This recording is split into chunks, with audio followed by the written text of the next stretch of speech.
ای تشنه صد پاره تن ای بی کفن ای بی کفن. پہلی محرم کا دن ابن شبیب کہتے ہیں میں پہنچا اپنے مولا و آقا کی خدمت میں، امام کی زماں پر یہ جملے آئے، اے ابن شبیب، محرم وہ مہینہ ہے جس میں زمانے جاہلیت میں زندگی بسر کرنے والے بھی جنگ و قتال سے پرہیز کیا کرتے تھے، لیکن اس امت نے نہ اس ماہ کی حرمت کا خیال رکھا اور نہ ہی نبی کی حرمت کا پاس رکھا۔ تو فرمایا اے ابن شبیب، اے ابن شبیب، نبی کی ذریت کا قتل کیا گیا، مخدرات عصمت کو اسیر بنایا گیا، ان کے مال و اسباب کو لوٹا گیا، خداوند متعال انہیں نہ بخشے۔ اور پھر اس موقع پر فرمایا ان کنت باقیا لشیء، اے ابن شبیب اگر کسی شے پر رونا چاہتا ہے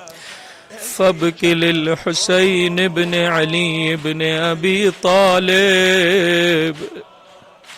تو حسین پر گریا کر، فَإِنَّهُ ذُبِحَ كَمَا يُذْبَحُ الْكَافِرُ، ایسے مارا گیا حسین کو جیسے کسی بے زبان جانور کو ذبح کیا جاتا ہے۔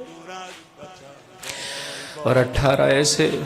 جوانان بنی ہاشم کا قتل کیا گیا کہ جن کی زمین پر کوئی شبیہ اور نظیر نہیں ملتی۔ پھر اس موقع پر میرے مولا نے کہا اے ابن شبیب اگر روتے روتے یہ آنسو تیرے رخساروں پر آ جائے، پروردگار تیرے ہر چھوٹے بڑے، ہر قلیل و کثیر گناہ کو بخش دیتا ہے۔ اگر چاہتا ہے خدا سے اس عالم میں ملاقات کرنا کہ تیرے نام اعمال میں کوئی گناہ نہ ہو تو زیارت حسین کو ترک نہ کر۔